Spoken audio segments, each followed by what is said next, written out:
Okay, good afternoon, everybody. It's 4 o'clock sharp. 4 o'clock sharp. So let me start with the webinar. I welcome everybody in this next new expertise sessions, where we're going to talk about Oracle ULAs.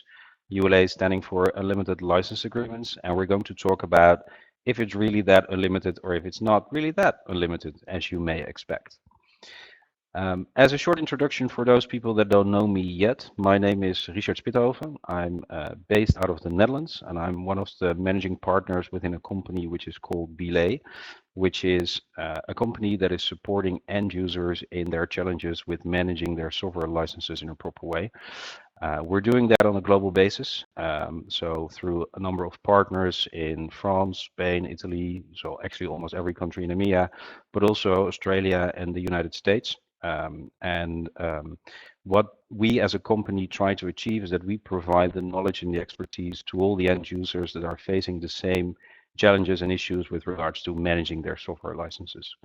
Now, before I joined B.lay, I worked in Oracle for almost 9.5 years, in which my last position up to 2 years ago was the regional director for Oracle's license management services team covering the Southern European region, which means that all the compliance related activities in Belgium, Netherlands, Luxembourg, France, Spain, Italy, and Portugal was being done under my authority.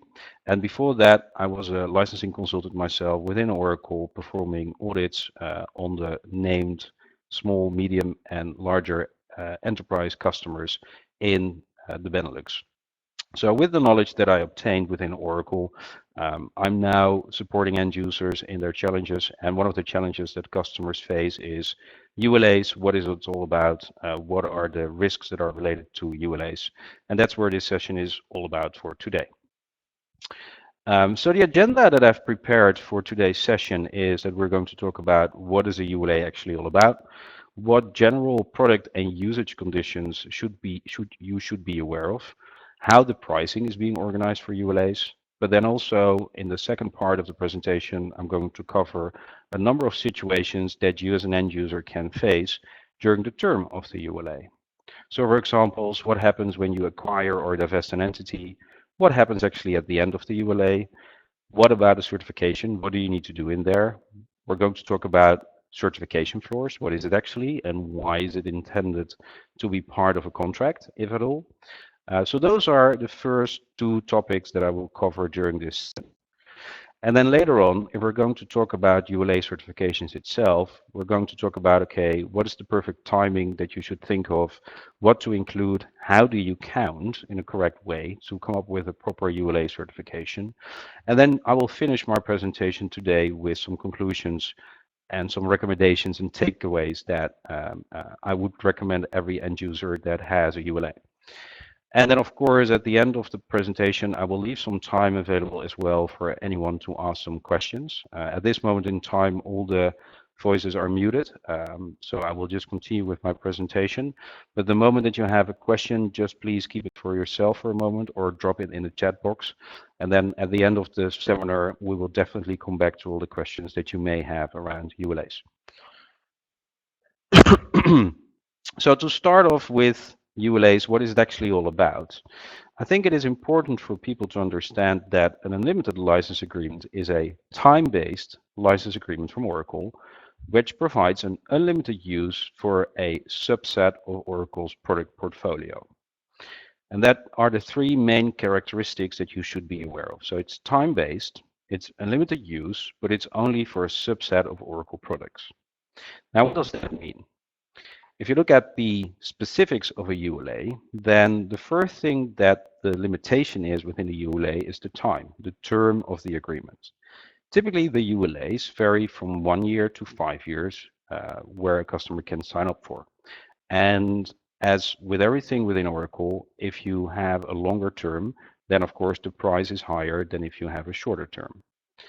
Now, a ULA can cover, in essence, almost all the Oracle programs. Typically, it is technology programs, which Oracle means database, database options, database management pack, middleware, or business intelligence programs. But in essence, application programs could be part of a ULA as well. So it's not only restricted to a specific Oracle product group, but typically it is sold for database and middleware products. And within the ULA, you have actually two different flavors. You have a so-called capped ULA, and you can have an uncapped ULA, which I actually always call a real ULA. Because if you have a capped ULA, then the agreement that you enter into with Oracle is typically limited to a maximum number of licenses that you can deploy of a certain product. Whereas in an uncapped ULA, you have the unlimited amount of quantities that you can deploy of a specific software program. So for example, if you have a capped ULA for Oracle Database Enterprise Edition, then the cap, for example, can be put on 400 processors, which means that you will never be allowed to deploy more than 400 processors of the Oracle Database Enterprise Edition. Whereas in a real uncapped ULA, you have the unlimited right to deploy as many processors of the Oracle Database Enterprise Edition that you would want to do, as long as it is within the term of the ULA. Now, if you are entering into a ULA, there is one thing that you need to be aware of, because all your existing licenses that you have of a specific product will need to be converted and replaced. So all the existing licenses that you purchased in the past, the licenses are terminated and the usage rights for those licenses are rolled into the ULA, and the support fees related to those existing licenses is rolled into the ULA as well.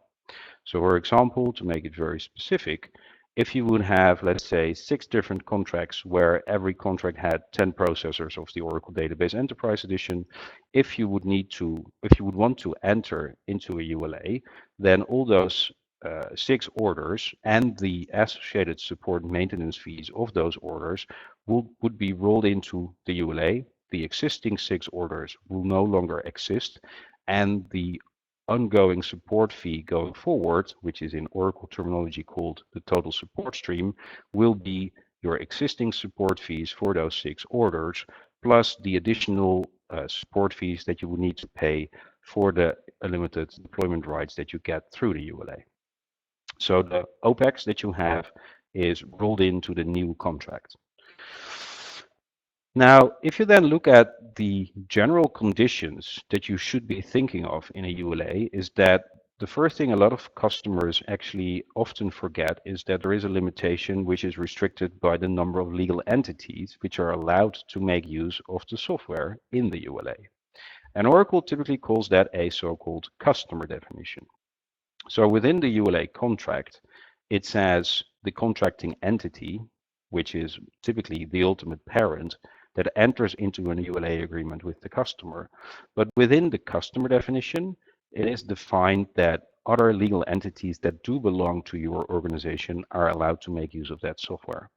And those legal entities that are allowed to make use of the software are typically listed in an exhibit of the ordering document itself. And those legal entities are the ones that are allowed to make use of the software. Now, the ultimate parent in there that signs the agreement therefore also takes the responsibility that all those other legal entities that are listed in that exhibit of the ordering document are responsible to comply with the terms and conditions of the agreement itself. What, of course, from an Oracle perspective is very much understandable because they enter into the contract. But for a lot of end users, it's typically a challenging exercise, because if the ultimate parent enters into the agreement, they need to make sure that they put measures and procedures in place that all their subsidiaries internationally in different countries, different locations, all do understand what the terms and conditions are of the agreement, and that all those different subsidiaries do comply with those terms and conditions. So zooming a bit into that exhibit, what you typically see in that customer definition, the exhibits added to the ordering document, is that the legal entities listed there are typically the majority-owned subsidiaries of an organization. And occasionally, depending on your organization and depending on how you negotiate that with Oracle, you can also have minority-owned subsidiaries, joint ventures, or legal entities with voting rights listed into that customer definition. And I think the golden rule for people to understand and to be aware of is that any legal entity which is not listed in the exhibit or referred to in the customer definition of the ULA itself is therefore by definition not allowed to make use of the Oracle programs. That sounds maybe a bit obvious, but keep in mind that there are a lot of large international customers that do a lot of acquisitions and divestitures over the time, and therefore keeping an eye on the legal entities listed in the agreement is very much needed to keep track of if there are compliance issues popping up or not. Now, if we move to the specific product conditions, you need to be aware of that the ULA is limited to what I said in the beginning, a subset of the Oracle programs as they are listed in the ordering document itself. And although this may sound also very obvious, it's not uncommon that we are entering into end users where everybody says, yeah, but we have a ULA. So we have an unlimited license agreement, so we can make use of any product from Oracle because we have an unlimited license agreement, right? Not those people realizing themselves that the ULA is only granted for those Oracle programs that are specifically listed in the ordering document itself. And the most problematic situation that we see in there as well is that a lot of end users are not aware that there are a lot of Oracle programs technically related to specific Oracle programs, or other Oracle programs are shipped or downloaded with the Oracle programs as listed in the ULA, which results in compliance issues. Now, let me give you an example to make it a bit more specific.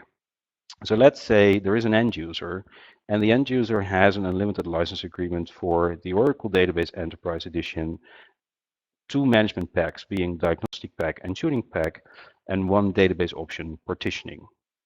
Now, a lot of end users are not aware of the fact that the other related products to the Oracle Database Enterprise Edition, being, for example, Oracle Database Personal Edition, Standard Edition 1, or Standard Edition, that you can typically see installed in a network from an end user as well, those database products, although related to the Oracle Database Enterprise Edition, are required to be licensed separately because it's a separate product and therefore requires its own licenses.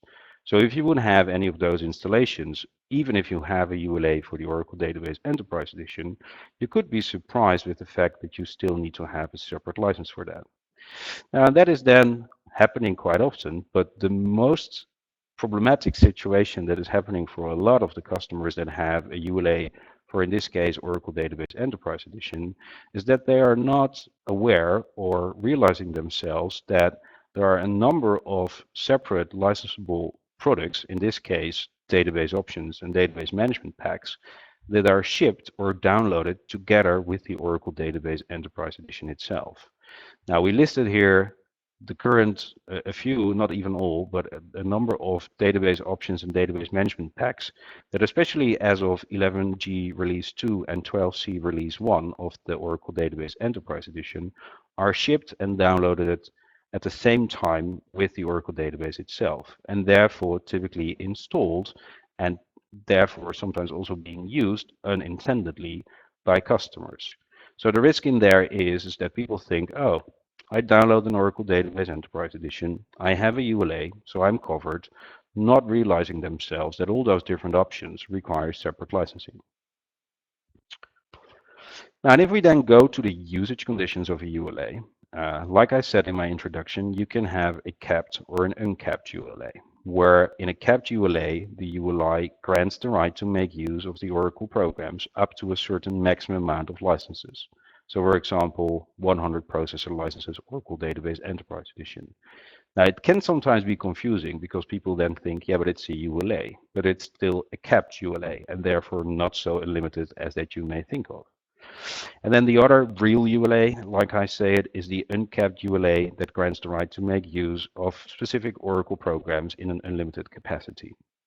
And therefore, it's always important to validate in your ULA contract if certain programs are capped or not, especially because a combination of both capped and uncapped Oracle programs can be part of one and the same ordering document that you have entered into with Oracle. Now, a lot of customers ask me as well, okay, but Richard, how do you define the price then of a ULA? Give me the price list for an unlimited license agreement, or what is a reasonable price that I should pay? Now, the first thing that I think people should be aware of, that there is no price list for ULAs. The pricing is always customized depending on the specific situation within an end user.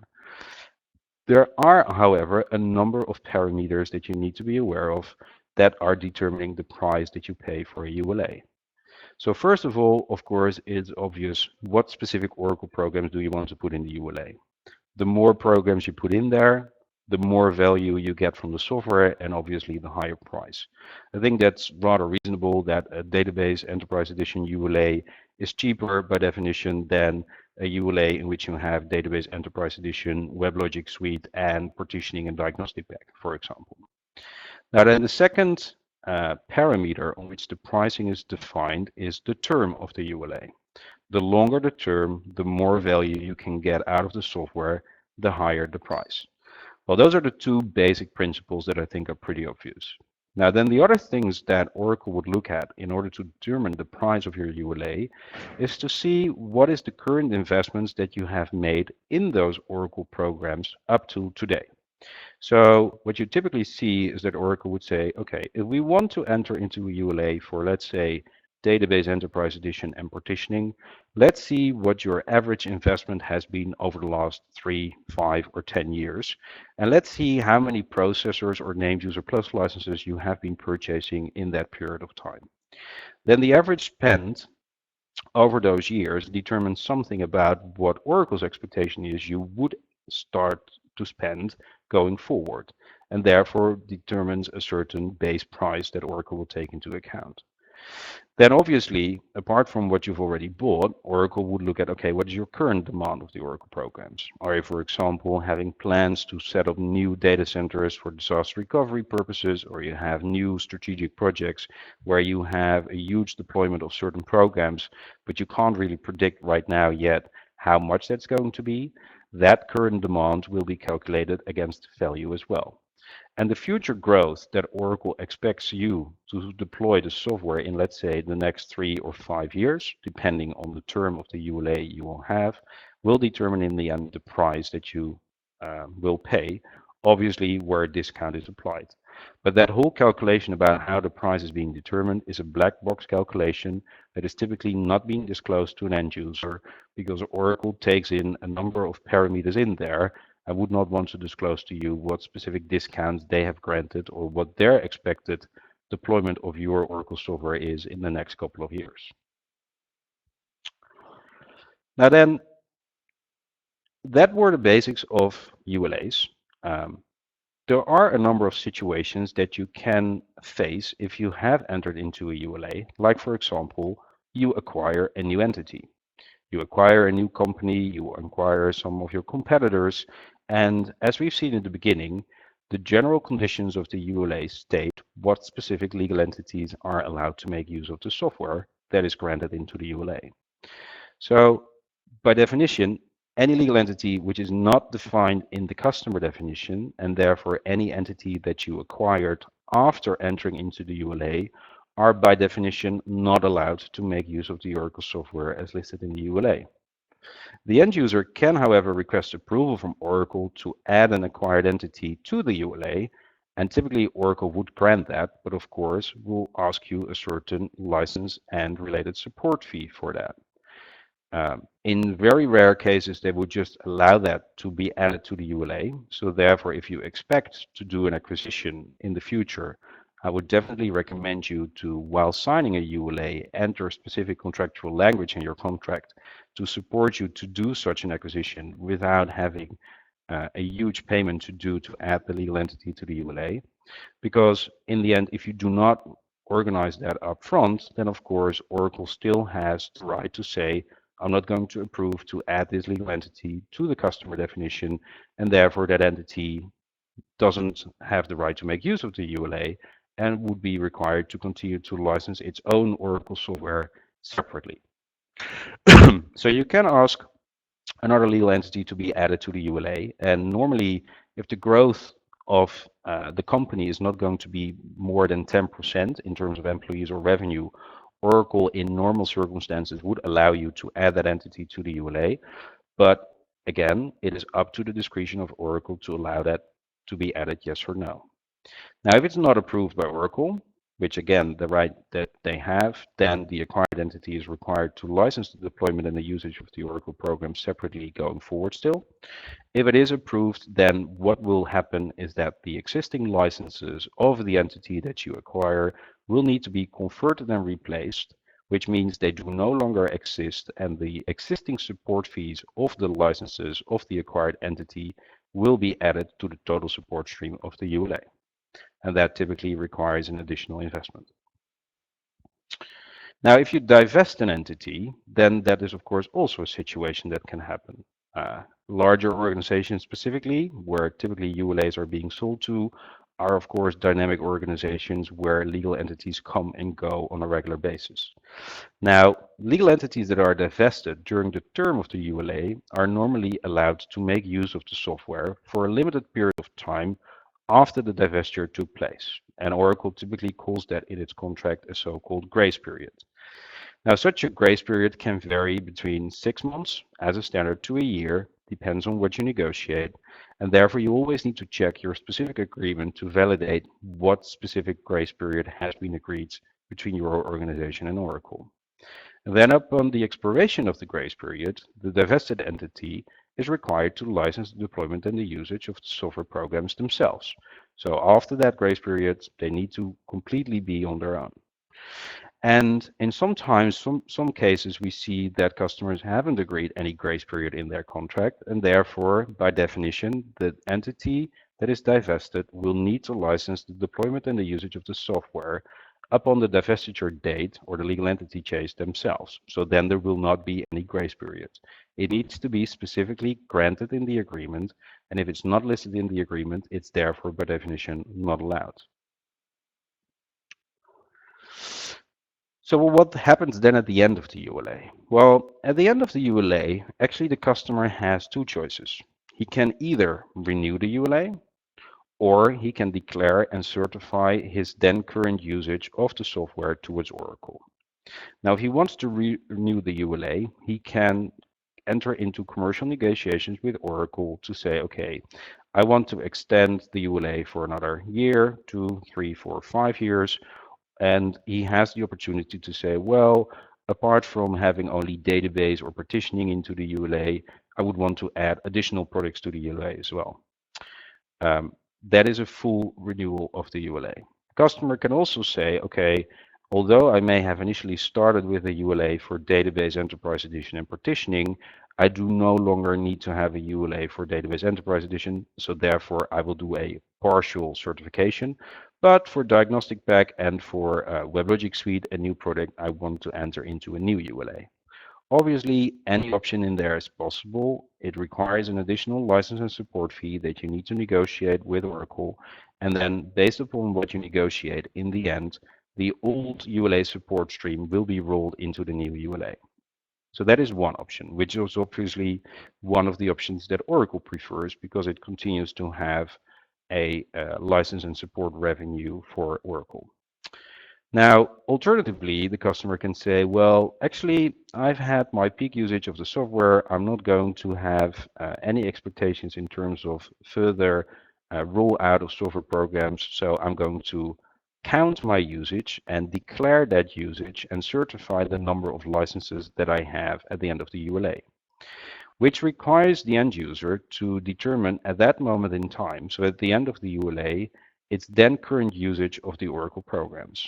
And based upon the counts that you are contractually obliged to provide to Oracle, Oracle will assign perpetual licenses based on the current uses of the Oracle programs. So if you have, let's say, in a ULA that took for 5 years, and you had a ULA for Database Enterprise Edition and Partitioning, if your then current usage is, let's say, 564 processors Oracle Database Enterprise Edition, Oracle would, at the end of the ULA, provide you that amount of processor licenses in a perpetual capacity going forward. And you do not need to pay any true-up license fee like Microsoft, for example, applies in its true-up model. You just have paid your license fee once you entered into the ULA. The other thing that you need to realize yourself is that the support stream related to those licenses that you certify will continue to be paid, need to be paid annually going forward. So the total support stream will remain as it is, but it will just be related to the number of licenses that you certify at the end of your ULA. So but how does that then work, a certification? What do you need to do? Now, the standard contractual clause says something similar on like that you need to, at the let's say, third, fourth, fifth anniversary of the agreement, you need to be aware that the unlimited deployment rights terminate. So you do no longer have the right at the end of the ULA to just deploy the Oracle software in whatever capacity you would want. And then after that date, which can be different based upon the term of the agreement, then you typically need to certify within 30 days your then current deployment of the software. And you need to provide Oracle a certification of that number of processors on which the Oracle programs are installed and running. Now, where that's coming from, I will come back to you later in this presentation.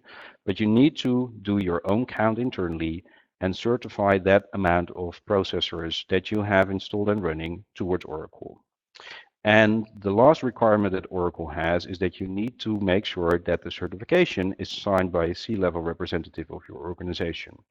And Oracle requires you to do that to make sure that a C-level takes the responsibility of the completeness and the accuracy of that number that is going to be certified. And that is an important thing to be aware of, because you need to be aware that if a C-level would sign something off which is not complete and accurate, worst case, by international and local laws, that is considered to be fraud, because a C-level then declares something towards Oracle, which in reality is not the real situation. So therefore, Oracle wants to secure that it is being done in a most complete and accurate way by requiring a C-level of your organization, CIO, CFO, CPO, to sign it off and to confirm that the certification is correct. Now, during that certification, you see that, as I said, you need to count the number of processors. But some customers have been smart in their negotiations and have agreed a so-called certification floor in their agreement, which is not a standard term of a ULA agreement. Now, a certification floor is something that you can commercially negotiate with Oracle, which can be added to the ULA agreement itself, in which you both agree that the certified deployment will never be less than X amount of processors of those programs. And the reason why end users typically negotiate such a certification floor is to protect themselves with regards to the investment that they make. Because let's assume that you have a ULA, again, for Oracle Database Enterprise Edition and Partitioning, and you're expecting a huge growth in the next 5 years for partitioning. But for one or another reason, plans in your organization changed, or there is a new CIO that has a complete different strategy and doesn't want to continue to roll out Oracle, but Microsoft or anything else. Something happens in the plans of the IT organization, which results in the fact that your expected deployment of, let's say, 500 processor partitioning is not happening. Now, in that worst case situation in which an end user would then not deploy the software, he could end up in a situation that at the end of the ULA, his then current deployment of partitioning is 0, and therefore he would need to certify 0 processors of partitioning. So the certification floor is to make sure that the customer at all times gets a minimum amount of processor licenses at the end of the ULA, independent of his then current deployment, and therefore secures the investment that is being done at the beginning of the ULA. So for those customers that move into a certification, there are a number of things that people should be aware of to make sure that they do it in a proper way. Because as said, if you do a incorrect certification, then it could be considered to be fraud under local and international IP laws, and therefore it's better to be prepared on what you should do. Now, first of all, a lot of end users do underestimate the time it takes to do a complete and accurate measurement of the Oracle software programs. And just to show the experience that we have with that, it can easily take 3 to 6 months, and that is absolutely not overestimated, for an end user organization to really have a clear picture of his complete software deployment and usage that he needs to have in order to do a certification in a proper way. And a lot of end users, unfortunately, start too late under time pressure with the preparations for the ULA certification, resulting in the fact that they either declare and certify a lower usage compared to the real usage, meaning that the moment that they have certified the ULA, by definition, they are out of compliance, because let's say they certify 400, but if in the end 500 processors were deployed, the moment that you've certified, you're out of compliance for 100 processors. Or on the other hand, customers that are declaring and certifying a higher usage than what the real situation is. And that, as the C-level needs to sign it off, is considered to be fraud and can result in legal proceedings from Oracle. So those are the things that you really need to be aware of. Be on time, because otherwise you are very likely to make mistakes in your accounts and therefore come up to an incorrect certification. Now, a lot of customers ask me as well, so Richard, but what happens if I would not certify on time? Because I need to do it within 30 days of the, let's say, 5th anniversary of my agreement, if I have a ULA for 5 years. But what if I do it 2 months later? Well, it's a very interesting question, but in essence, it could result in a claim that you are in a breach of your contract, and that ultimately, if you're not complying with that time period in your contract, you will get a termination of your ULA, and the number of licenses that are being certified will be 0. And therefore, you better make sure that you are prepared, because the investment that you've done in a ULA, you do not want to see it vaporized into 0 perpetual licenses going forward.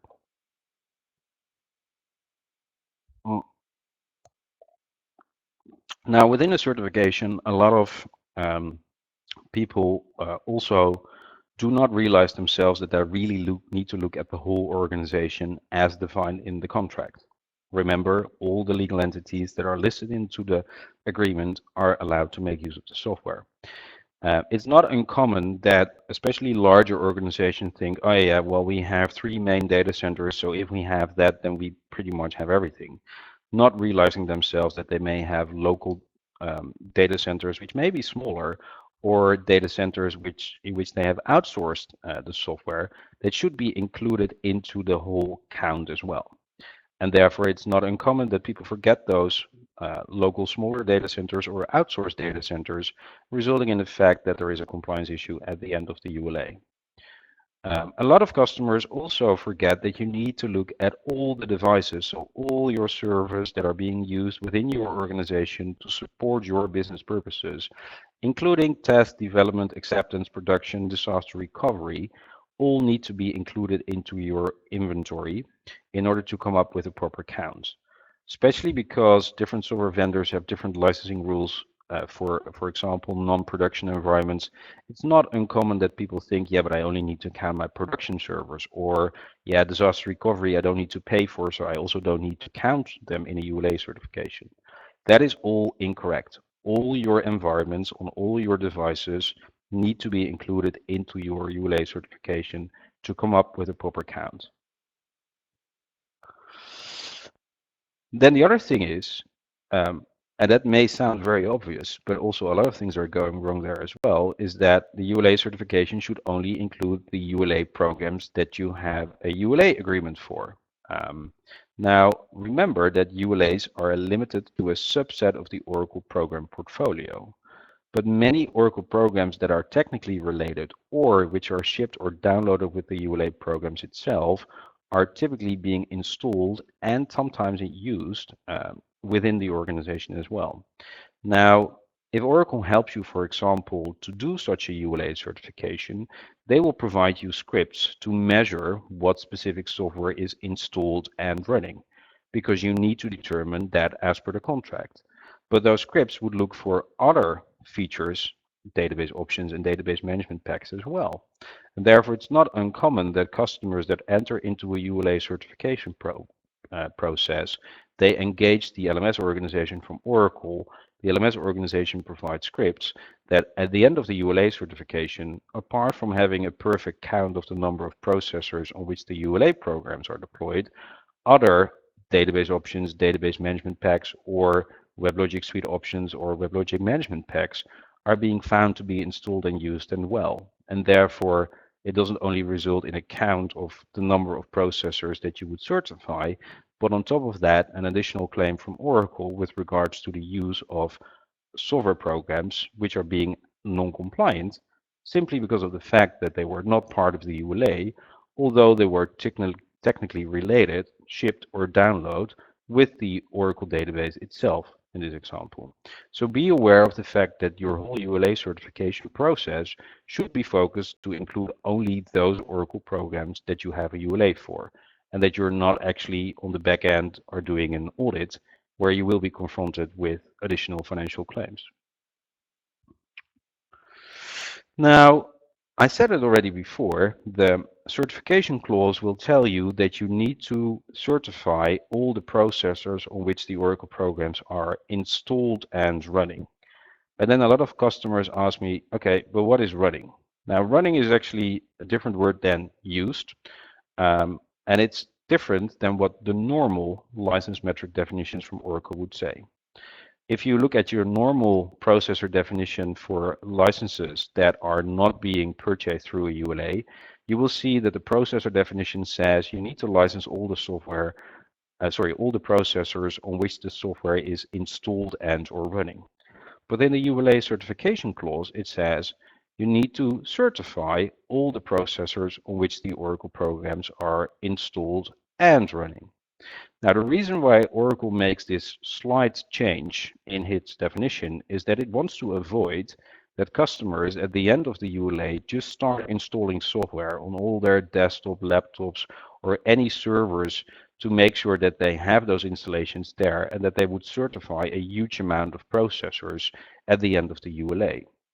So therefore, Oracle makes a distinction. But you need to be aware that running is not defined in your agreement, and it's different for every Oracle program. And that makes it very complex for end users to do this in a proper way, because when do you see if certain software is not only just installed, but it's also running? Or how do you make a distinction between the fact that, for example, a database option called partitioning is not only being used by the system itself by a sys user or sh users, which are standard system users that at all times make use of partitioning, whereas that system usage is not the running that Oracle defines in its contract. So having that expert knowledge to really understand how to make a distinction between, okay, the software program is only installed versus it is installed and used, but hey, the usage is only being done by the system itself and therefore doesn't require separate licensing and therefore should not be included into the certification, versus the last category, hey, this usage is really being initiated by us as an end user and therefore it should be licensed normally separately and therefore it should be included into a ULA certification. That level of detail and expertise is very hard for a lot of end users to have and to really come up with a clear certification. That is therefore also one of the unique selling points why the LMS organization will tell you that you should work with them in order to make that clear. However, you're then having the risk, if you're not paying attention, that the whole ULA certification process also looks for software programs which are not part of the ULA, and therefore, if being used, you will be confronted with a financial claim for non-compliance of Oracle software programs which are not part of the ULA. So that is something to be very careful about and to have a very detailed look at, because otherwise you will be surprised with things that you would want to avoid from my perspective. So, and then the last part with regards to the ULA certifications is that it says you need to count the number of processors on which the software is being installed and or running. Now, what a lot of people underestimate in there as well is, okay, how do you count processors? Because it sounds very simple, but if you do not apply the right methodology, rules, and calculations, it can easily result in an incorrect count and therefore certification of your ULA programs. So let's have a closer look on what it is all about if you need to count processors. So first of all, for those people that have read an Oracle agreement before, you will see that processors is listed or written down with a capital P, which means that it refers to the processor definition as included in your license agreement. So that is the first thing to do. And you need to count in a specific way, which we will look in the next slide, but you also need to be aware of how to count the number of processors in virtualized VMware environments, IBM LPAR environments, Sun Solaris Zones environment, or Oracle authorized cloud environments. That is a complexity that you need to be aware of. So let's first have a look on the processor definition as it is listed into your agreements. To make a very long story short, because I can talk for hours about the processor definition, the way it works is that you need to look at the total number of cores of your specific physical server on which the software is installed and running, and the number of cores needs to be multiplied with a so-called processor core factor. And that processor core factor is listed in a table which you can find on oracle.com, in which when doing the calculation, you need to add all the cores from all multi-core chips for a specific program all together, and then you need to aggregate that before you multiply it with the specific core factor that is applicable for that specific type of processor, after which you need to round up all the fractions to the next whole number. Now, the processor factor table, I just put some small screenshots in here. The URL where you can find the table is listed in here as well. But the factor table is a table which lists for all the different specific CPU types like Intel, AMD, IBM Power 7, Power 5, Power 6. It defines a factor which can vary from 0.25 to 0.50, 0.75, and 1. So for all the hardware on which the server is installed, you need to have clear what specific CPUs are being used in that servers, and then you need to apply the factors for the specific cores in order to come up to the total processor count. Now that may sound still very simple, but then if you go to virtualized environments, then people should be aware that there is a so-called server partitioning policy that Oracle applies. Now that server partitioning policy says that you need to look at the type of virtualization that is being used to determine if it is soft partitioning or hard partitioning. That is a policy document which is not part of your agreement, but it's listed on the oracle.com website, and it says that if you're using soft partitioning technologies like VMware, then all the physical cores of all the physical machines on which the virtual server can be hosted, on which the software is installed and running, that is the number of machines that you need to look at. So if you have a huge cluster of, let's say, 100 physical servers that are part of one and the same VMware cluster, then all those physical servers that are part of that VMware cluster, the number of cores need to be counted to determine the number of processors that you need to certify for that specific VMware cluster. And if you only have one database instance in that whole cluster, or 2000, that doesn't make any difference. The count is the same. And if you're talking about VMware and then more specific vSphere 5.1 and above, it's getting even more interesting, because as the picture shows here on my slide, Oracle's licensing policy would be is that you're not only looking at the cluster where in this case, 3 hosts are part of the cluster, but actually all the physical servers of all the clusters, which are part of one and the same vCenter server instance, would need to be counted in order to determine the number of processors that you need to license. And therefore, in a ULA certification, it would determine the number of processors that you would need to certify. So that is also one of the things that, if you're talking about ULA value maximization, are things to consider in order to get the most out of the investment of the ULA you did. If we're talking about IBM LPAR technology, we should be aware of the fact that Oracle recognizes that as hard partitioning, and that therefore, if you're using software on hard partitioned servers with LPARs, you shouldn't just count the full capacity of the server to determine the number of cores which are required to be certified, but you need to look in this example to the partition where only 6 cores are allocated to Oracle, which you would then need to include into your ULA certification. So you see, you need to know what virtualization technology is being used. And then if you're talking about authorized cloud environments, people may have seen on the oracle.com website is that Oracle published a policy document called Licensing Oracle Software in the Cloud Computing Environment, where Oracle allows to count virtual cores equivalent to a physical core, which is 3 exceptional cloud computing environments where Oracle allows that. Those are 2 platforms from Amazon and the Microsoft Windows Azure platform. And Oracle says, okay, if you want to use the software in such a cloud computing environment, one of those 3, then only in those cases we are allowing you to count virtual cores equivalent to physical cores. But there is one side note into that cloud computing document as well, which says that, hey, you're happy to use your ULA, to use that in such a cloud environment, but you're not allowed to include those licenses in the certification at the end of your ULA, which is a lot of discussion about because it's a public document which is typically not part of your license agreement, but that is how Oracle looks at certifying processors of an authorized cloud environment, and Oracle's policy in there is you're not allowed to do so. Obviously, of course, Oracle wants to avoid that you're certifying a huge amount of processors of those big cloud environments that Amazon and Microsoft has put in place. Now, if we're then moving to the last part of my presentation, also from a time perspective, we're perfectly on track.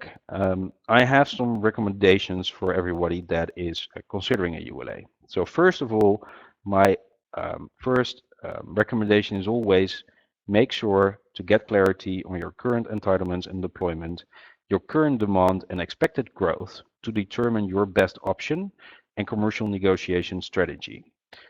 I've seen a lot of customers entering in a ULA not having a clear picture of what they're actually currently entitled to make use of, what their current deployment is of the software. They have maybe a vague understanding of what their demand is and their growth. Well, there is a number in the air, but nobody really knows for sure. Looking at your facts, and it starts with your current entitlements and your current deployment, will tell you if a ULA is a good option or not. But not knowing the facts, typically, of course, customers will make a decision to enter into ULA just on a feeling, but the facts will tell you what the best option is. And if you have a ULA, then it is at all times to be recommended to conduct a midterm assessment at the midterm of the ULA. So let's say if you have a ULA for 5 years, after 2.5 years, make sure that you do a midterm assessment in which you do a detailed assessment of the deployment of your ULA programs to see what the consumption and overall usage of the software is right now. Because if you do that during the midterm of the ULA, you can also evaluate the efficiency of the financial investment that you've done in the ULA and assess how much costs you have saved versus how much you should further roll out to optimize and maximize the value of the ULA before the end of the term. Like I said in the beginning of my presentation, typically end users start looking into this way too late and typically at the end of the ULA, which of course then results in the fact that you do not have enough time to adjust your strategy and to start deploying more software programs to make sure that you get more value out of the ULA. If you're too late, then that is absolutely going to happen, and that's a pity because you have already that ULA in place. So I would say let's make sure that you get the best out of that. And then if you are up for a ULA certification, the recommendations that I listed here is, first of all, as said, make sure that you start on time and at least 6 months before the ULA ends. That's one. Then second, make sure that you create a team internally where you have somebody from legal involved that has a clear picture of all the legal entities, first of all, that are allowed to make use of the ULA, but also what are the mergers and acquisitions that have happened over the last period of time or that are going to happen in the future, so that you can take into account during your ULA certification process, but also with your decision to see if you want to renew the ULA or if you want to certify the ULA. Then the other people, of course, that you need to involve is your IT department to get a complete picture of all the data centers. Remember, big, small, all the data centers should be involved. Also the outsourced data centers to get a complete picture of where the Oracle software programs are installed and running. And make sure that your database administrators, infrastructure managers, and business application owners, depending, of course, on what specific Oracle programs are part of the ULA, should be considered and included into the certification itself. And obviously, especially because of the fact that counting incorrectly is being done very quickly, and it requires a lot of knowledge and expertise to do it in a proper way, engage with a specialized license management firm to analyze your usage data correctly before submitting it to Oracle, and to make sure that you're not submitting anything to Oracle which could potentially provide you a non-compliance claim.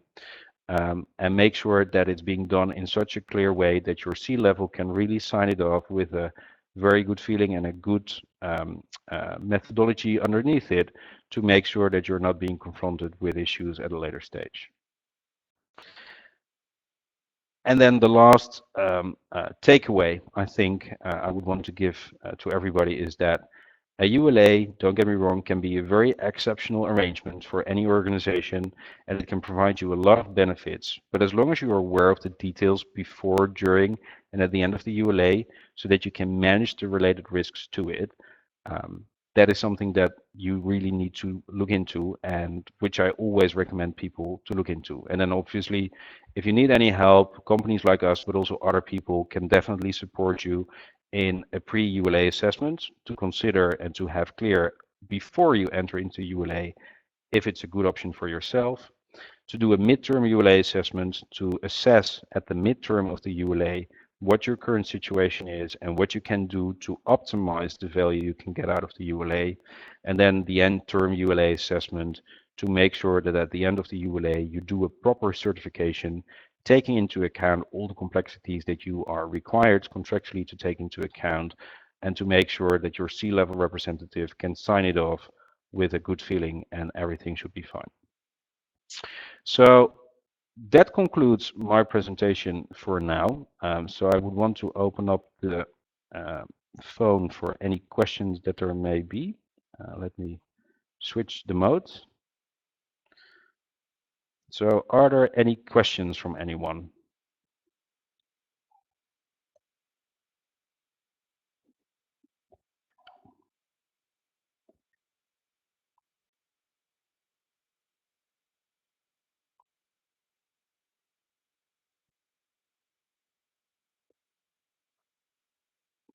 I hope that everybody can hear me still and people can talk.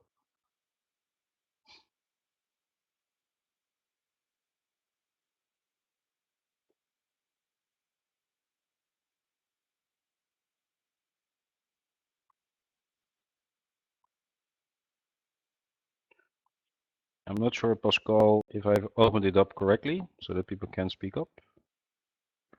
Otherwise, you can also list your question in the chat box, and then I can answer your questions once I've read your question.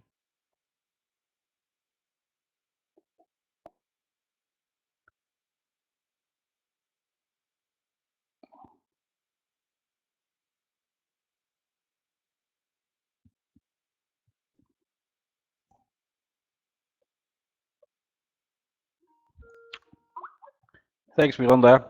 Great that it was very clear. Are there any other questions? Oh, I see the microphones are not working, but Andre has a question. Please, Andre, just type it in the chat box and then I can. So the question from Andre is, can the user remove the options that are installed automatically together with the database? To give you a generic answer, some of the options, well, let me start differently. It depends on the database version that you're installing, if certain database options are installed automatically, yes or no. So let's say for versions, for example, 10G release 2, what you typically see is database options like spatial and data mining are automatically installed. As of version 12C onwards, almost all the database options are automatically installed, and the customer doesn't have the opportunity to not install the database options. So it fully depends on the specific database version that the customer is using, if he has the opportunity to not install certain database options. In the later versions, almost all the database options are automatically installed and therefore causing a risk for end users, because they are not aware of the fact that those database options are automatically installed. They can't deinstall it, and therefore typically a lot of end users start using it, especially the database administrators that are not aware of what is agreed to be used as per the contract, and therefore result in a risk of non-compliance.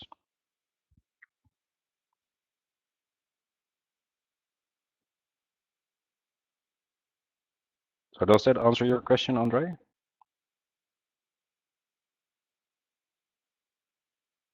Okay, super. We have another question from Job. How do you cope with counting the cores at the end of the ULA with vSphere 5.1 and more? Well, that's a very good question, Job. It's a very, let's say, vivid discussion happening right now. In a lot of customers where we are engaged with, this comes up. So Oracle's official, let's say, policy, because of course contractually there is no language that supports Oracle's policy, but Oracle's policy as being applied by the auditors is that if you use VMware vSphere 5.1 and above, then from a normal licensing perspective, you would need to count all the physical servers that are part of a cluster for all the clusters within the vCenter server instance. So in the slide that I just put here forward, you have here one vCenter server instance, and you have 1, 2, 3 different data centers configured within the same vCenter server instance. Now, within every data center, you can have a cluster, and that cluster has multiple physical servers. So from a normal licensing perspective, Oracle would require you to license all the cores of all the physical machines of the cluster that are part of all the data centers within one vCenter server instance. So in this case, production data center 1, production data center 2, and production data center 3, all the physical machines that are part of that data center configured in the same vCenter server instance would require to be licensed. Now in a ULA certification, the ultimate objective of a ULA certification is that the customer at the end of the ULA certifies correctly and is compliant. So the number of licenses that you would need to count is exactly the same. All the physical machines of all the clusters across all the data centers within one vCenter server instance are required to be counted in order to determine the number of processors that you would need to certify for the ULA. And it's going to be very interesting, of course, when vSphere 6.0 is going to become available, because then you can even move virtual machines over vCenter instances. That's what I've understood until so far. So it's going to be very interesting what's going to happen there. But yeah, that's how it's being applied. Okay, Job, I see that it's answered your question, so that's great. Andre, I see that you had another question.